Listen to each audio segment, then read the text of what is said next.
Hi guys, Neil Martin here from Combatives.com. This is just a quick video that I wanted to make to explain and demonstrate some of the things that I was talking about in the last article that I wrote for the blog. The title of the article was 4 combative strikes that are popular but largely useless. Okay. So basically I wanted to explain and demonstrate some of the strikes that I was talking about in that article. But first, why do we tend to come up with these things? Why do we come up with those kind of strikes, and why do we think those kind of strikes are a good idea?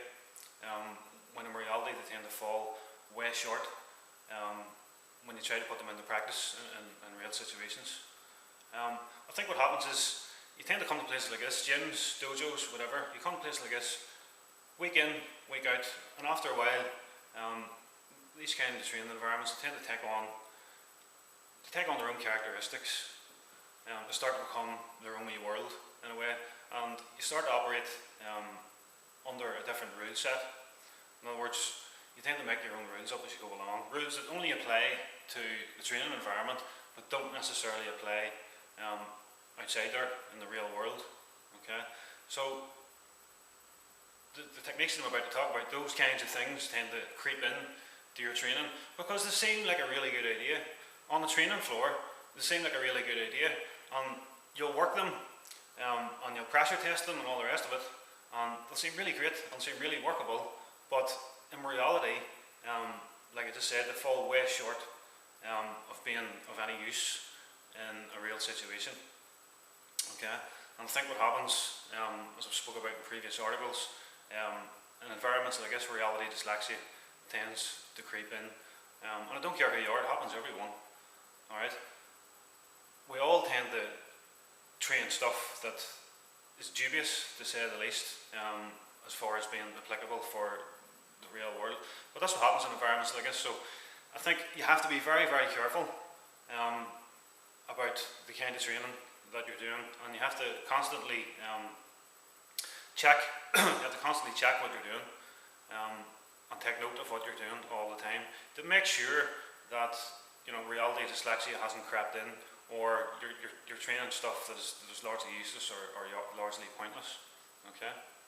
So, going back to the article, the first strike that I spoke about in the article was this knife hand strike. There. Okay. Now, the knife hand strike, it's been a staple technique in just about every martial arts system you can think of. It's been around for as long as martial arts has been around. Okay. Now you would think, with that kind of pedigree, that strike would be untouchable, but it's just not the case. Okay, now it's a strike that I've taught myself in the past. Again, I might have been suffering from a bit of reality dyslexia, thinking that you could pull that off in a real situation. It seems very workable. It seems like a really good strike, but like I mentioned earlier, there's a gap there between what works in here and what's going to work out there. Okay. Don't base your opinion on the few YouTube videos that you've seen where people have either fluked knocking someone out with that, or they've got some willing partner to stand there and go, right, okay, knock me out, and he's hitting the neck and he's out for the count. That has nothing to do with what happens in a real fight. Okay? In a real fight, someone, they're going to be moving around all the time, they're going to be hitting you back. For you to try and land a chop to the neck in that manner is going to be very difficult, to say the least. Okay, and that's to say nothing of the actual strike itself. Okay, if you want to strike the neck, there's better ways to strike the neck than to use the side of your hand. Okay, unless you have an iron hand, unless you have really conditioned hands, there's a high likelihood that you're going to bust your wee finger. You're going to break this little finger here. Okay, as I say, your opponent is not going to be standing still. He's going to be moving around. He's not going to go, sticking his neck out so you can nicely chop his neck. It's just not going to happen. Okay. So if you were to throw one of those strikes and he flinched even slightly, the chances are you're going to end up hitting him on the head, on the hard skull area, or even the jaw, or you're possibly going to fracture your wee finger. Okay. Like I said, there's better ways to do that strike rather than using the edge of your hand. Okay. Either way. All right. What you see quite often is people doing it from these kinds of positions here, these sort of preemptive positions where they would sort of chop the side of the neck. Again, very sort of dubious stuff. And half the time, if you're in a position where you're snapping that way and you're continuing to talk to someone, do you really, do they need hit at that point? Like, probably not. 90% of the time, probably not. And if I did want to hit someone, I'd be using a better strike than that to try and put them down. Okay. So, like I was saying, there's better ways to do that strike, and one of the ways to do it is to use your fist. Okay. Use your fist. Strike in the side of the neck. You're going to get a lot more impact.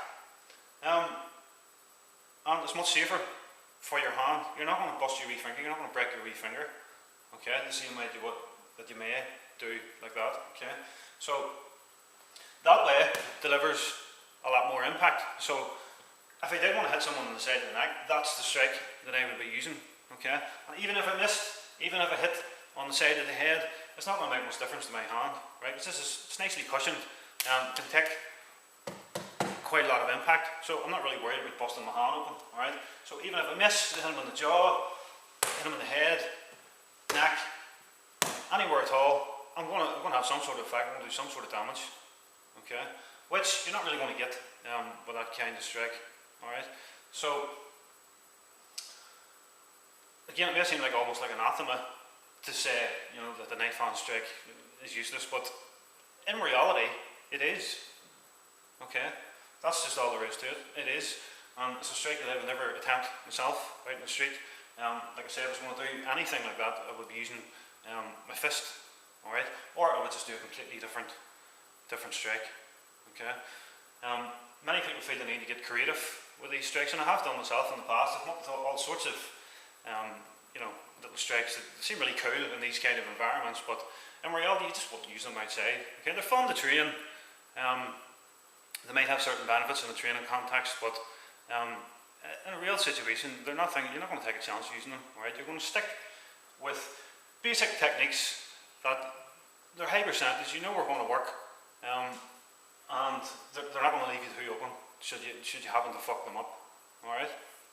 So moving on to the second technique, and this is one that's practiced quite a lot in combative circles, and it's the front hammer fist or the cycling hammer fist. Alright, you see a lot of this carrying on here, guys coming in, hitting with his hammer fist. Alright, same thing applies, guys. Largely useless, and that's not just my opinion. I spoke about this strike with lots of instructors, and they've all said the same thing.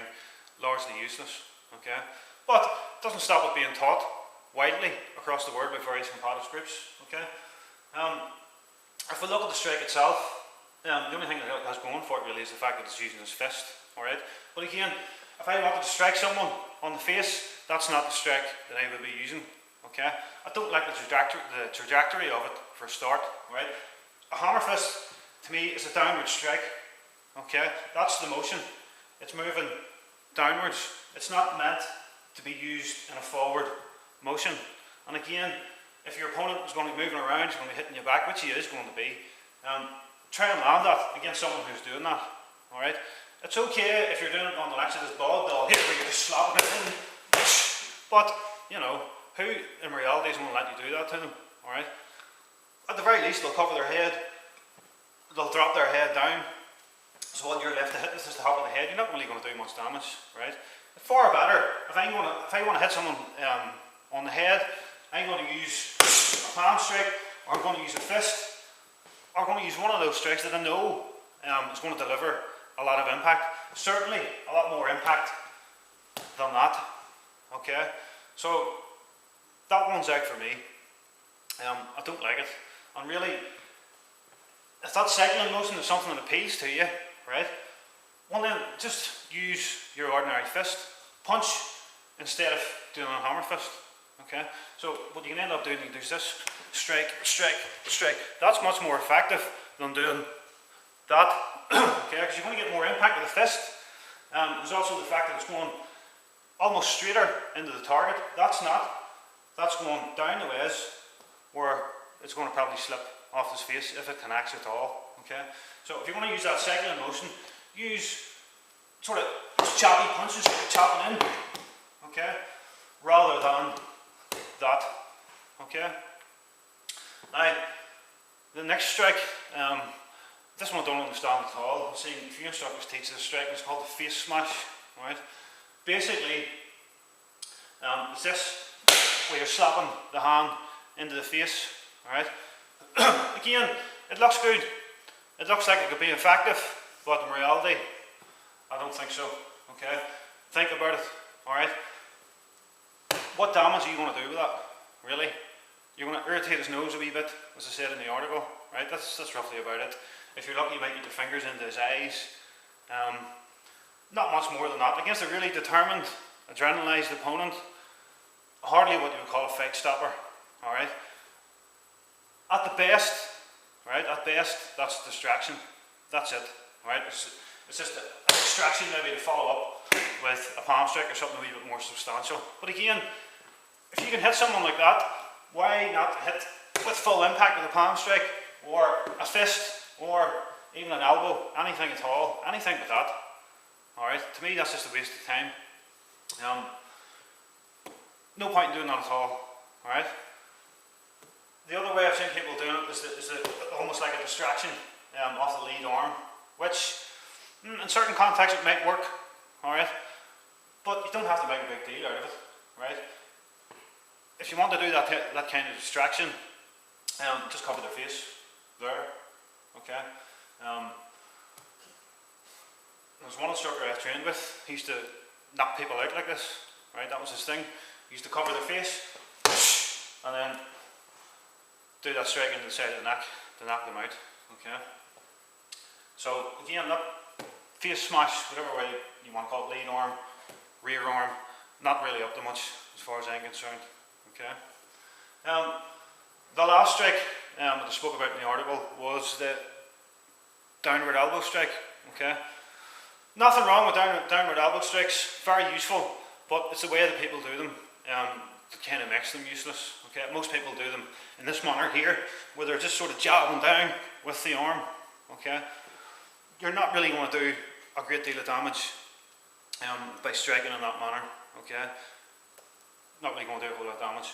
The way to do that properly, you want to get your full body weight into it to maximise the effectiveness of the strike, okay?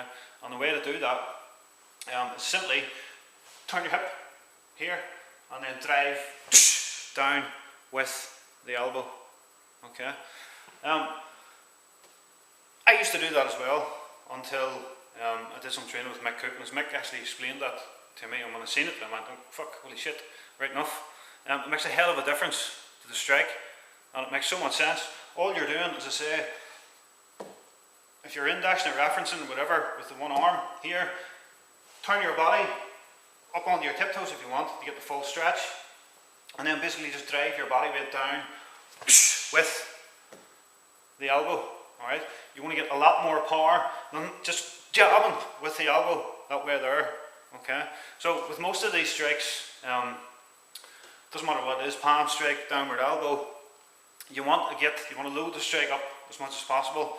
You want to get as much stretch as possible, especially when you're training, because as I spoke about before in the blog, what happens when you're under pressure is these strikes tend to shorten by themselves. The more pressure